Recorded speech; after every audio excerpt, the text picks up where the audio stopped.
welcome. Happy Saturday. It's another episode of Eat to Focus Q&A Live. I look different today, but that's totally fine. It's still me, so no worries.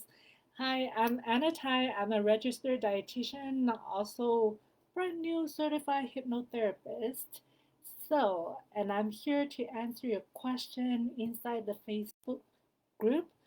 So, I'm a little bit, actually quite a bit late today because I just realized that one of my phone have no battery, so I'm using something different. So, but we'll still get through this. And just before I start answering your question, just a few announcements.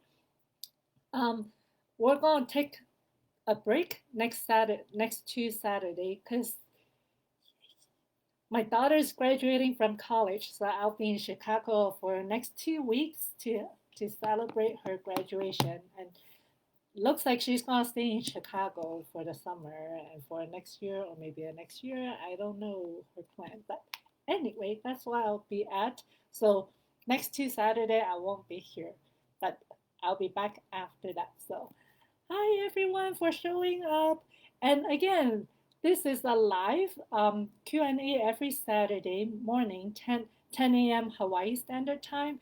And it's live both on Facebook and on Instagram. So, and again, you can just put question in the comment, and if I didn't get a chance to answer, you can still put it in.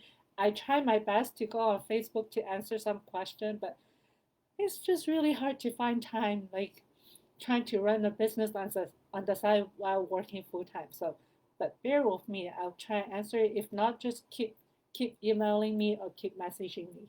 So, like I said, today there's a little bit of technical difficulty because I did not charge my other phone. So we're just going to still work it out, because usually I take a screenshot of the question I'm going to answer. But anyway, but let's get started. Okay, so the first one that I want to talk about is this post. It's actually a really cute one. Okay, uh, Facebook always do something funny to me. It's a picture of someone with a screenshot of a T-shirt showing like four skeleton and one just being different, and it's like ADHD is not a disability; it's a different ability.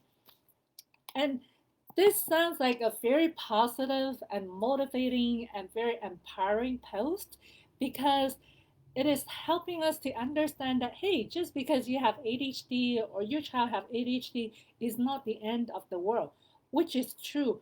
But the reason why I want to bring it up is because in the comments there's also a lot of negative comments that people say, oh, like, why you say that it is not a disability, blah blah blah. So there's a lot of negative comments, and I want to talk about this a little bit is because everything that happens to us in life, there's two ways to think about it. You either take it the positive way and think of it as an inconvenience or a challenge, or you can take the other negative route where, oh my God, my life is doomed. Why even bother do this? Why even bother do that? Even though some people choose to look at ADHD as a disability and they want the help and all these things as like, oh, I have ADHD, I can't focus, I can't do this, I can't do that. So when you listen to that conversation with yourself, everything that you think you cannot do is all because of you telling yourself, I can't do it, because no one else tell you you cannot. Even like in school, if your kids have ADHD or autism or some kind of physical disability, the school is there to help. There's IEP, there's the 504 and all that. I know they're not the best, but there is help out there that can help you. But the thing is, you, the parent, or you who have the ADHD, needs to understand that it is not the end of the world. Your ADHD or your symptom might be worse than someone else, but that doesn't mean that you should give up on life. And I want to tell you this kind of like a story. I was in the courthouse many years ago, and I cannot remember why I was at the court. And then there's this um, blind person walked in. He's like completely blind. You can see have a cane, but he also have someone who's actually walking him because he just can't see anything. And I think that's his assistant. And later I found out this person who is blind is actually a lawyer. So if someone who is blind, who can even do a lot of things on his own safely and choose to become a lawyer, I don't see why that I can't do this, I can't do that, and I cannot do it.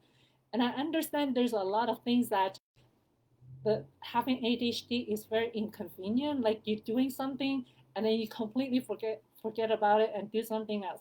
Like I can tell you how many times I could have burned down my kitchen here in the house, but I learned ways to make sure I put a timer on when I turn on the stove. And if I'm toasting something, I make sure I stand there on my own or just make the toaster the timer very short so that way it doesn't burn up anything in there. I just learn from my mistakes and find ways to cope with it. And I have sticky notes everywhere. There are ways, every disability out there, there are ways to go around and make your life better. Okay, and that was one of my own experience and what I see. But looking at history, what's her name? Helen Keller. She's blind, she can't hear, she can't talk, but she became a writer and she inspired people to the point that we still remember her to this day. So I just want to like put my 2 cents in this post that how you want to live your life with ADHD is really up to you because there are many resources, there's many things, especially at this day and age. There's so much technology, so much convenience to make our life better. For you to just say, oh yeah, I have ADHD and just lie in bed all day and like just keep thinking, I have ADHD, I have ADHD, I can do this, I can do that. That's just not a life that we want you to live. Everyone is here on this earth for a very special purpose, and maybe the ADHD is here to help you do certain things. You just never know, but we just need to embrace who we are and know that we're special, even with ADHD. And like you here looking at me, like I think we always like to see other people like, oh yeah, of course she can say that because her life is perfect, blah blah blah. Look at these glasses. Like without these glasses, you don't want me behind wheels. Like I'm totally blind without these glasses. But I don't think that that's a disability. Like if I'm driving, if say one day I'm driving on the road and I'm wearing these glasses and for whatever reason I drop these, I won't be able to drive. I'll probably have to call someone to pick me up or call Uber to go home and get a new pair of glasses. It is a disability to me, but I I don't see it as a huge thing that should stop me from doing anything. Even like I'm blind without glasses, I still go swimming. It's just that I won't be able to see anything. So if a shark, probably I'll see the shark when the shark is this close to me and I'll be dead. So that might be an inconvenience. But anyway, um, just my 2 cents. Even though it everything is just about how you look at it. If you look at it as an inconvenience, something that you just like anything else that you broke your ankle because you fell, something that you can kind of get around with or get over with eventually, it is fine. But if you decide that it's the end of the world and you just can't achieve anything, that's your choice as well. Just knowing that you have a choice on how you live your life with ADHD. You can choose to just say, oh, I'm born with it. I can't do anything about it. Or, hey, I have ADHD, but there's still many things that I can still do with it. So that's my 2 cents. All right, moving on next. Oh, here is a good one. Because recently I've been reading a lot of posts and questions asking about talking about food and supplement. I was like, oh, I wish there's something different to talk about. So this is it. So this person is asking about, I'm curious about what your experience with meditation and mindfulness. I know it can feel so much harder for us compared to neurotypicals. And this article explains why we struggle so much and how we can actually make mindfulness work for us and the benefits it can have on our life. Have you tried mindfulness? How has it helped you? Okay, so I'll answer this as mindfulness and meditation. Excuse me, it's allergy season. It's really bad here. Um, okay, so mindfulness or meditation with ADHD. So whenever I bring up the topic of meditation in the group or with someone with ADHD, usually the first reaction is like, "Oh my God, I can't do that." That's that's the um, misperception with ADHD. People think and assume that if you have ADHD, you cannot focus. And I have to repeat this again.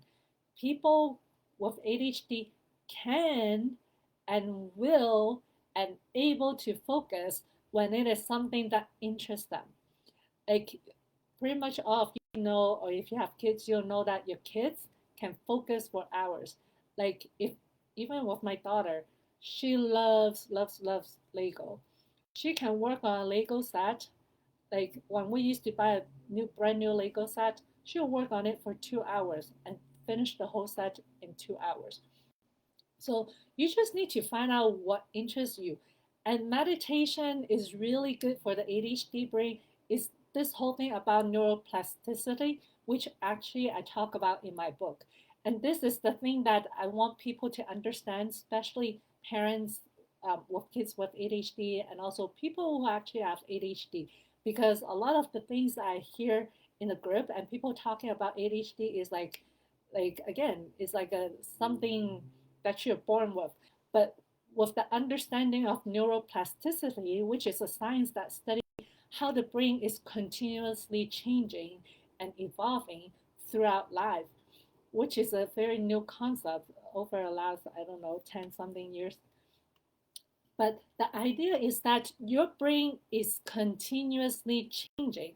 And that's also not just neuroplasticity, but also part of the epigenetics, because epigenetics is about how our body interact with the environment. So anything that happens in our environment actually causes brain chemical to change, and these brain chemicals can change the structure of the brain and can actually also change the gene expression. That's why it's called epigenetics, because our environment can actually change our gene expression, meaning that some gene got turned off, some gene got turned on. So that's epigenetics. And that's why food is part of it, and things like meditation is also part of it. So this is how meditation and mindfulness fit into this whole thing. So in my book, the Eat to Focus is actually a four-step process.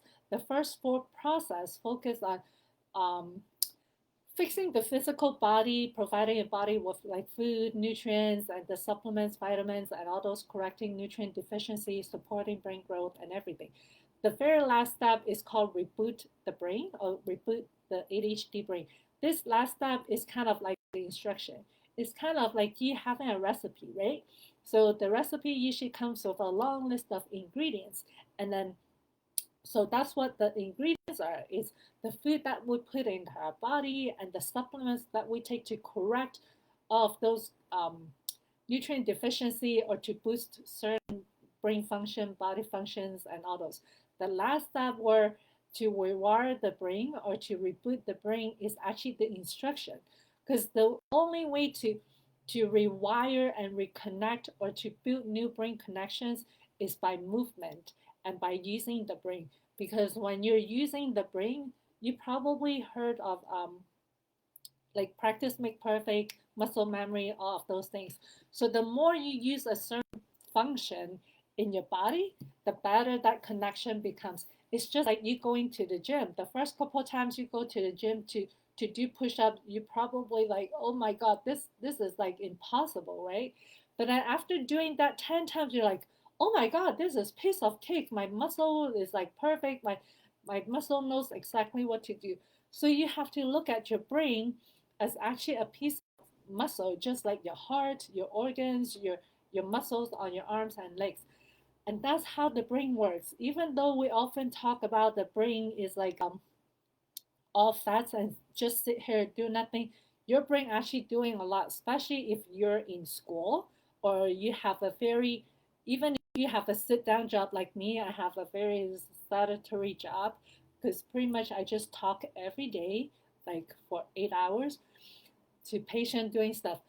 But even though you're not physically working, your brain, when you're in a classroom environment where you're learning, or you're in a professional environment where you constantly try to help people solve the problem, your brain is using so much energy and so much resources. So all those connections are connecting. So it's just like me. So I'm a dietitian. Every day I talk to people about like how to eat healthier, to improve their health and all of those. So all those information comes to me just so naturally and smoothly because I repeat myself like gazillion times every day for the last 20 years. So for me, those information comes easily. And it's the same too. So if you think of the ADHD brain, like before you start any kind of treatment, you're constantly moving from one task to another task in the middle of another task, right? So your connection is actually already off to start with. So eating the right kind of food, taking the right supplements to correct certain function and improve functions and all those is great and wonderful. But the thing is, your brain needs to know where to put those resources. So this is where the last step comes in, doing the proper thing. So like you can do in my book, I mentioned like a list of exercise that is really good for the ADHD brain, and then meditation, yoga, any kind of movement that is not just a random movement that is mindless movement, but any kind of movement, exercise, or activities that involve challenging the brain, like yoga pose. Yoga looks really easy when you saw someone do it, but it is not. Holding a pose steadily is very challenging because it requires this, especially when you're doing the tree pose where you're standing on one foot. That requires a lot of um, resources up here to do that. And then, of course, meditation, right? Sitting down for 5 minutes. So initially, if you're brand new to meditation, you might find that every 30 seconds you want to open your eyes and you want to go and do something else. That's the challenging part, but that doesn't mean you cannot do it. So every time you notice you want to get up and do something, you just catch yourself there, like, wait, wait, wait, come back. And then calm yourself down and say, okay, another 30 seconds. So it's that is the actual training there where you're like, you're supposed to go this way, but every time you deviate, you catch yourself and come back here. You deviate and then you catch yourself coming back here. That's what mindfulness helps you. Because, like I said, before and without any treatment, your brain just you're just going from random stuff to random stuff. That's how it feels like the day. But with mindfulness and meditation and some of this other brain focus exercise, you have like a guy, you you're forcing your mind to have to bring you back on track. It's like a train getting off on track. Nope, you come back. Where it's like the new cars now, like we're looking for new cars like a couple weeks ago or months ago. Cars have these new features now. When you're driving on your lane and then you when the car notices that you're off your lane, it'll send a signal to say and then makes you come back to the lane. So it's kind of like that, like those kind of mindfulness training. So yeah, that's it. That's the answer. Okay, next question. Okay, here, this one. Question about red 40. I'm looking in our sauces and ketchup. I'm not seeing it. Does it go by a different name? Okay, so this question is about food colorings. And I did wrote an article about food colorings and ADHD a few years ago, like many years ago now, speaking of that. So food coloring, like actually this is interesting. I haven't seen much of that kind of post recently, but I think a lot of people now understand that food colorings is something that can affect ADHD. And there's actually a lot, many different, many different food colorings that is legal in the United States, but in Europe, at least 10 years ago in Europe, a lot of the food colorings that is that we're still using in the United States are actually banned in Europe, at least 10 years ago. So in the United States, food manufacturers are still allowed to use a lot of the food colorings, like the red 40, yellow this, blue that. They all have like fancy pretty names. Like, oh my God, like this sounds so good. I want to have a lot in my food, but you know, from my years of experience working with children and working with kids with ADHD, the number one food coloring that triggers ADHD symptoms is the red color. So that's why I don't eat or take anything or medications that have red coloring. I only get medications that is white color because I don't need my medicine to look pretty. I just want it to do its job. So, um, yeah, so red is the worst one, but the other ones, that doesn't mean the other ones are not as good. The problem is that even though there are regulations that um, food manufacturers have to put all the ingredients on the food label, but there's still a lot of gray area that we don't know what it is. So like a lot of these food coloring sometimes might be disguised as some other names, um, or sometimes the mysterious natural flavorings. I was like, okay, this is scary because when they say natural flavoring, I don't really know what that means. And you've heard of me talk many times before where natural doesn't mean that it is good or best. Natural only means that it comes from a source, from the nature. So it might be cleaner, but you still do not know what you're getting. And like with the red flavorings or the red color, um, I don't know all the names off the top of my head, but sometimes that red coloring might not be actually the red 40, but it might be some kind of like ground up animal parts that can make things red, or it could be some petroleum product. Yes, I did say petroleum product. So it's the same thing that we put in the car to make our car run. So whenever you see like not just the food colorings, be also mindful of like natural flavors that is added to the food, because just because the word natural is in it, it doesn't mean that it is the best thing that you want to put in your body. Because if you look up natural flavorings, there's a web page and I can't remember where it was, but you'll be surprised some of the things that is put in the natural flavorings and you really do not want to know. So now when I look at, even when I go to a Whole Foods or like natural food stores, I always just kind of double check the ingredients, because just because they sell in the health food store doesn't mean that everything is healthy. And actually, on my TikTok account, I started doing this little thing called Healthy or Hell No, because I realize there's a lot of food that is marketed as healthy is actually not as healthy as people think. So that's on my TikTok. So if you're not following me on TikTok, go over there, and it's Anna the dietitian, plain and simple. Okay, so the next question is question about heavy metal detoxing. Has anyone done this for their children? And my son is 8 and has ADHD and anxiety. Okay, so with heavy metal detoxing, like this, I would be a little bit beware, because um, first of all, we need to find out if there's really any kind of heavy metal toxicity in your child, especially in an 8-year-old, because the detoxing process can be quite dangerous if you don't do it properly or you don't know what you're doing.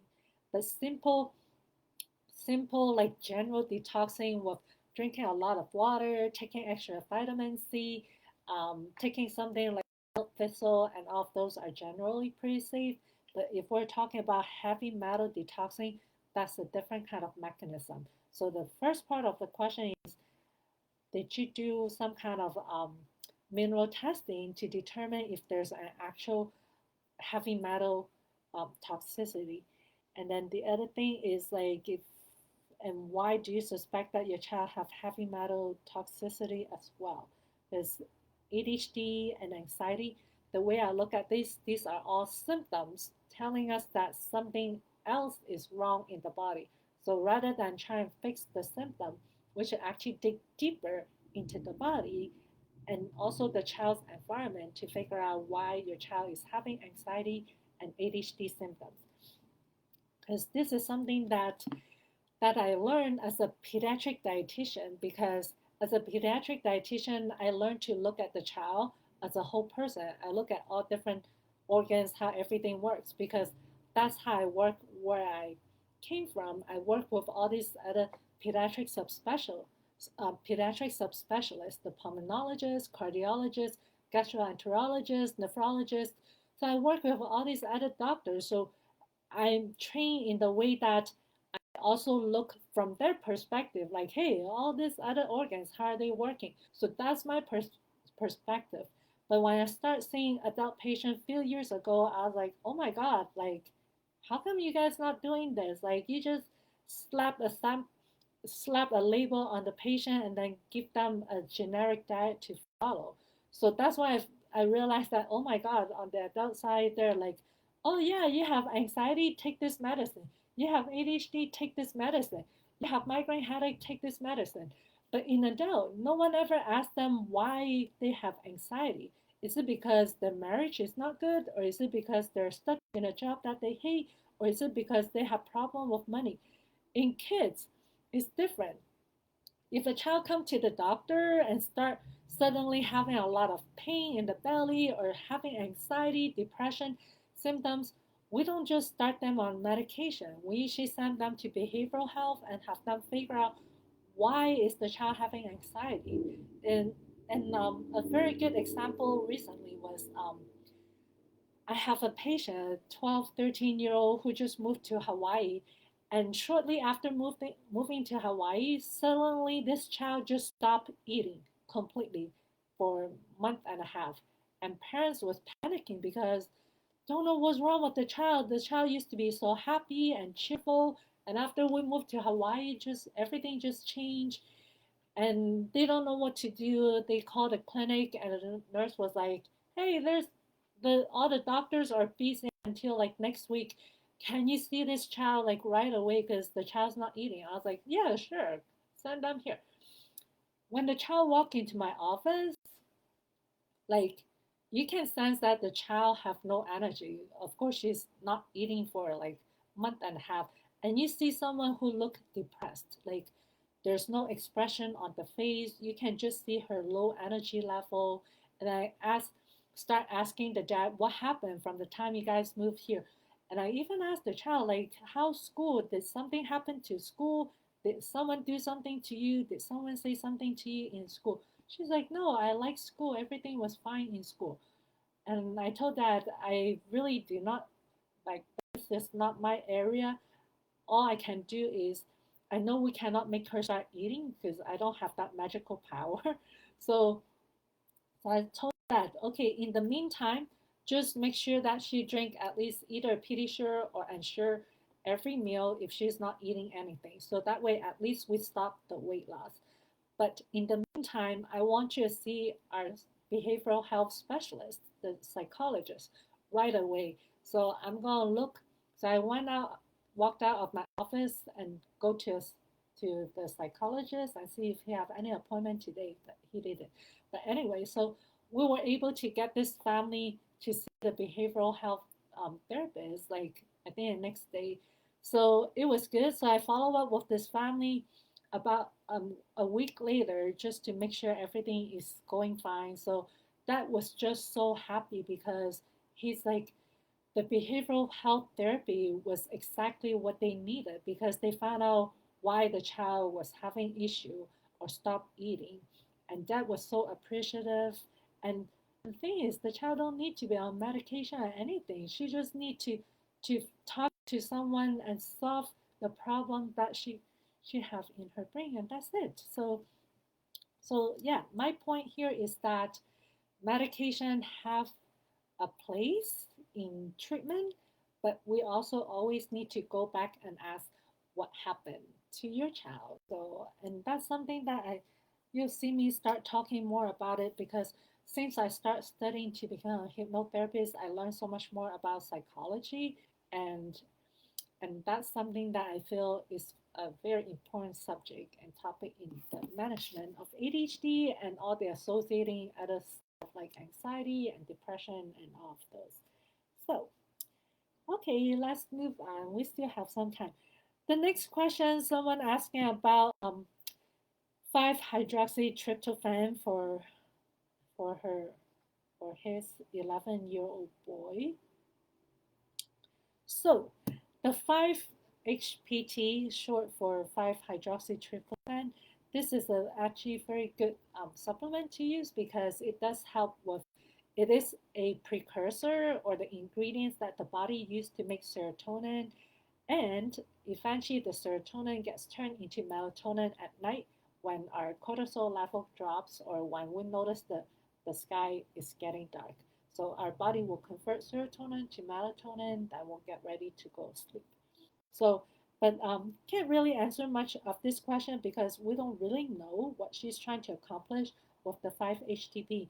But definitely, serotonin is something that is a brain chemical that calms. So just like a lot of antidepressant, um, most of the antidepressant are called serotonin SSRI. Yeah, serotonin reuptake inhibitor. So basically, all those antidepressants just keep artificially keep your serotonin level up to help you stay calm and keep your mood up. So like this 5-HTP will help with mood um, disorder, maybe not the word disorder, more like mood swings and anger outburst, or even anxiety as well. Okay, here, what's next here? Oh yeah, this is a good one. Okay, so the first sentence of this post says, "Don't underestimate the power of diet," with exclamation mark. Okay, it's not a fix all, but it absolutely does help. My kids got gluten, as in using gluten as a verb, gluten Friday night, and OMG, my ADHD 10-year-old has been nonstop verbal steaming, so probably talking a lot and chatter, and a complete flake all weekend. She cannot stay focused. I love her dearly, but she talks so much, is intrusive to my own thoughts, and causes me to go on sensory overload. Oh, tomorrow. And she has testing in school all week. So I feel like all my work has been undone in a few bites. So back to bring our own safe food everywhere. So that's the reason why I created this whole blog post, whole Facebook community, and also writing a book to spread the message that what we eat have a huge impact on our physical being and also on our mood. And I know this might be overgeneralizing, and that is fine. You just need to understand that not everyone react the same way.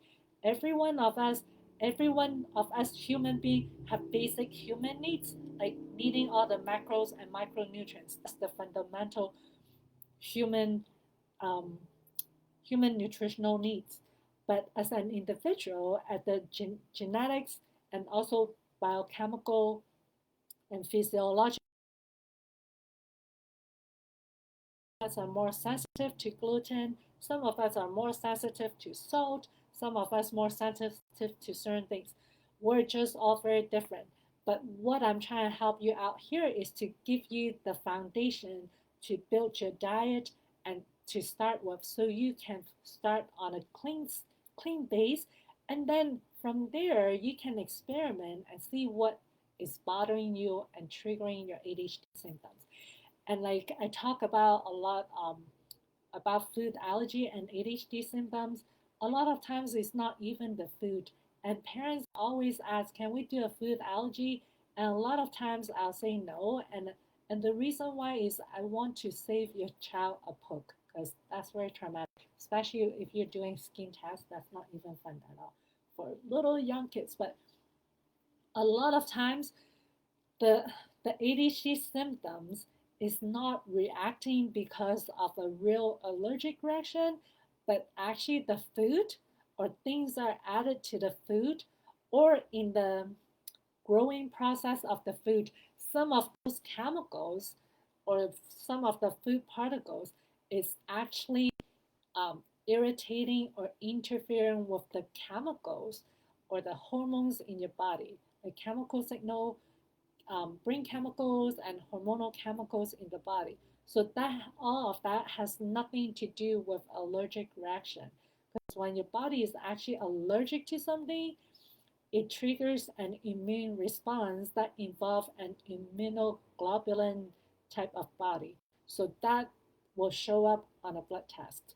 But if it's something that, especially if it's a reaction that happens a few days later, few hours later, or you have to eat a certain amount to actually have a reaction, those are all intolerances. It's more like a chemical irritation to the skin more than it is a actual biological reaction. So yeah, and yeah, so for some people, they're just super sensitive like that. And I have a patient who's exactly like this, but his reaction to gluten was actually a lot more significant, is a lot more physical because he's almost disabled, physically disabled because he doesn't walk normally because of the gluten. Like it was just amazing, like from seeing how he needs to have OT and PT to help him with movement. When mom took all the gluten from his diet, he was a new boy. Like even the OT and PT was like, oh my God, what did you do? Like he doesn't even need us anymore. Like it was that significant. So yeah, so embrace the power that you can change your child with just simple things. Okay, I think I will answer one last question, and this is another favorite topic. Let me see if there's another one more interesting. Oh, let's answer this one. Okay, just curious whether anyone has explored the relationship between histamine and ADHD behavior. I'm saying this mainly because we know my son has histamine issues. He has a mast cell disorder, but also his ADHD type behaviors become exceedingly obviously hyperactive when he has had certain medication, omeprazole and antihistamine in particular. He also developed a tic when on reflex meds, so that's the omeprazole, and I've done a little Google research on it, and it did draw links between histamine receptor issues and Tourette's and ADHD. So I was just wondering if anyone can bolster the research I've done with any other research, as I'd like to discuss it with his and gastroenterologist, who I suspect doubts that the meds could be linked with his behavior. And she brought up gastroenterologists, and I do work with the gastroenterologist in my hospital very, very, very closely. Like we talk and email almost close to every day because we kind of treat the patient symptoms, um, treat similar type of patients all the time. So I work very closely with the gastroenterologist. And again, coming from a teaching hospital where I work at and working with all these medical doctors very, very, very closely, a lot of doctors told me, and this is not me as a dietitian trying to say bad things about doctor. This is the doctors actually telling me now. Whenever they come and hang out with me a day or two during the rotations, and I often ask them, what do you want to learn from me? And usually the answer is like, just teach me everything. teach me everything. I have no idea, have nothing, I don't know anything about nutrition.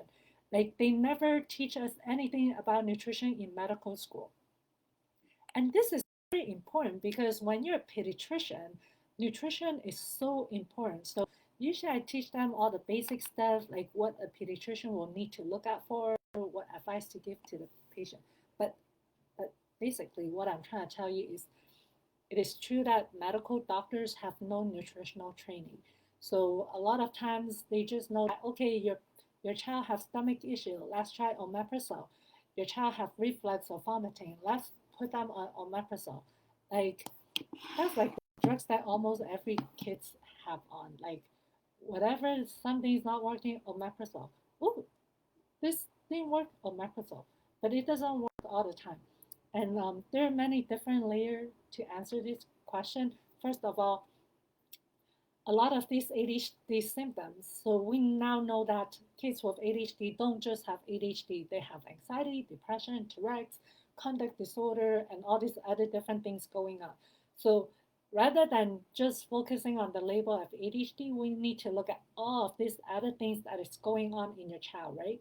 So if your child has ADHD, anxiety, depression, and like conduct disorder, again, going back to look at the child, the environment, how's the home environment? How's the school environment? Is your child being bullied? Is your teacher saying the teacher saying things to make the child feel uncomfortable being at school?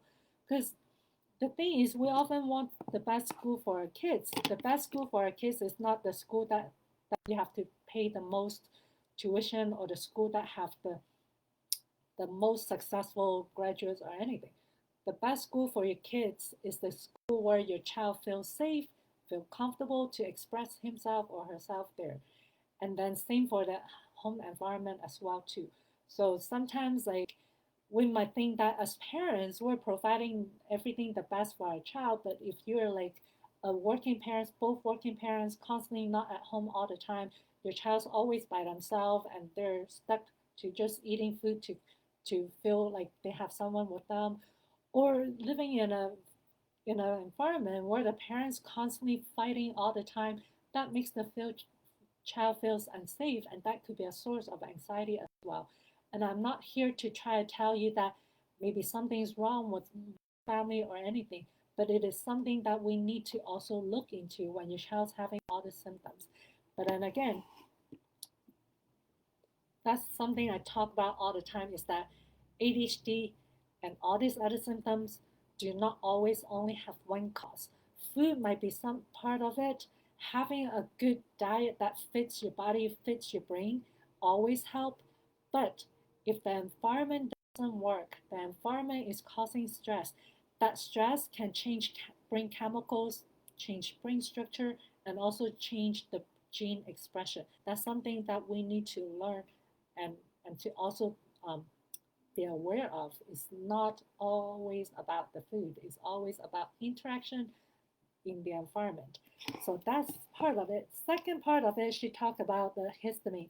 So again, there could be many, many, many, many, many causes of ADHD symptoms and many, many, many causes of anxiety and all these other things.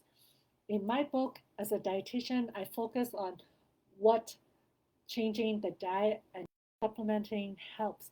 But again, there's still many different other things that you might not fall into the category where, like the last person, just simply changing the taking the gluten out from the diet, they have significant improvement. For you, it might be like in this case, you just have to look at other things. And histamine. So going back, actually talking about histamine, histamine is something that is associated with allergies because when you have an actual food allergic reaction, histamine is being released into the body, and it is histamine that causes a lot of the allergic reaction, um, allergic manifestation that you see, like the swelling of the throat, swelling of the lips, swelling of the face, body rash. So when you someone who's allergic to shellfish or peanuts and have an allergic reaction is usually a histamine reaction or histamine trigger. So this all makes sense. Like when you say that your child seems to have reaction because of the histamine, because That's exactly what it is. And besides all the high histamine food, the other thing to watch out for, like even for myself, like I can normally eat seafood with no problems, but every time I eat seafood that is not fresh, that is a little bit older, um, those seafood actually have more histamine in it, and when I eat it, I break out in a full body hives. Like no kidding, take days to get rid of, and a cortisol shots to get get rid of it. So yeah, so that's allergy related. And then with the what is that, the omeprazole or the PPI part? So omeprazole or a proton pump inhibitor, this job is to suppress stomach acid.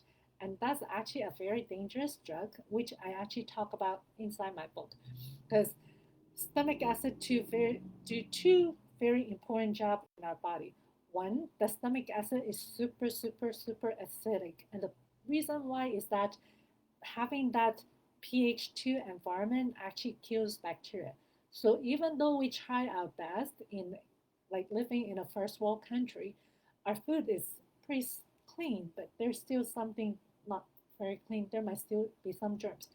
But that acidic stomach acid is supposed to kill the germs that accidentally get into our food, so it doesn't get into our bloodstream. So we stop them in the stomach or stomach acid.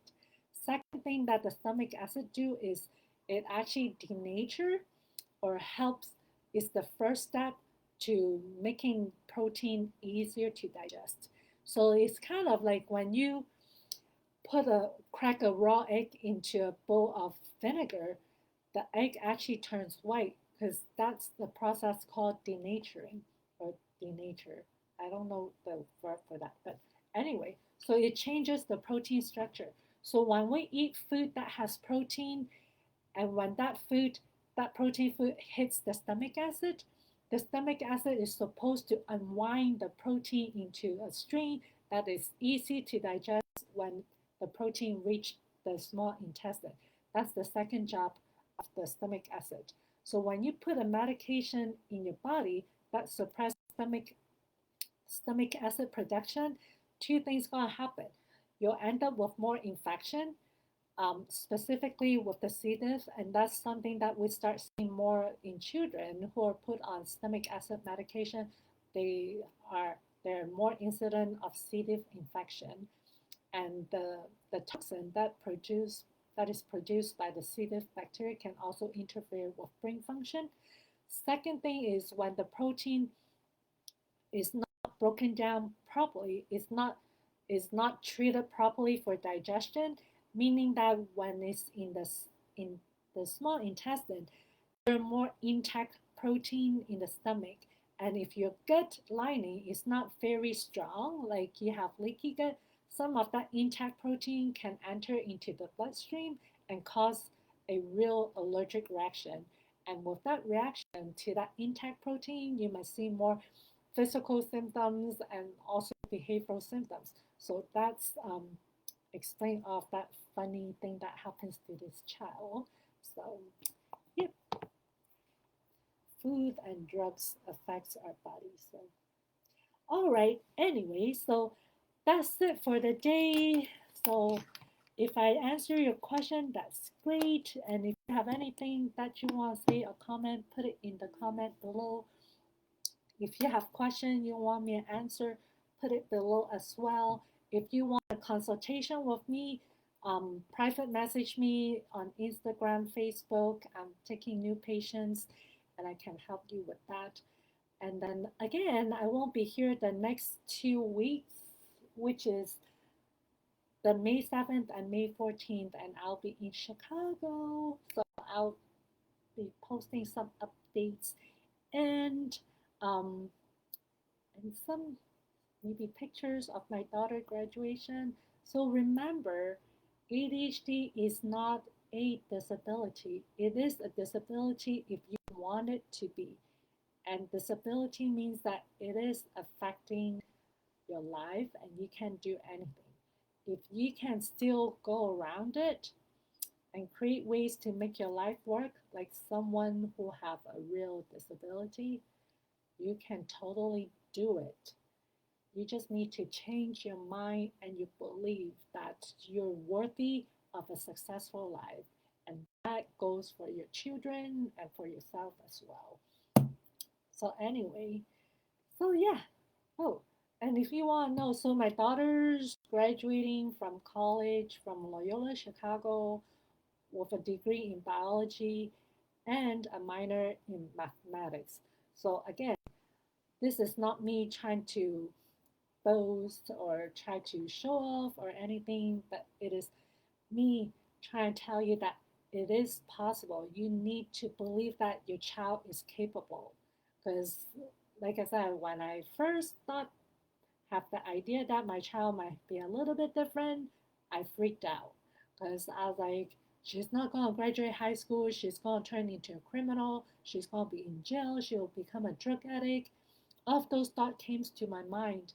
But when I kind of like empowered myself with more research, reading up more on this, and started this whole blog and everything. And this is the reason why I'm here is to help you understand that it is not the end of the world. We need to believe and we need to empower each one of us, support each other. That's how we can build a better world, right? And also, one more thing is like I said, I work with a lot of doctors in the hospital, and I swear to God, many of them have ADHD. So it is not the end of the world. Okay? All right, everyone, you all have a very great weekend, and I'll be back in 2 weeks. Okay, bye.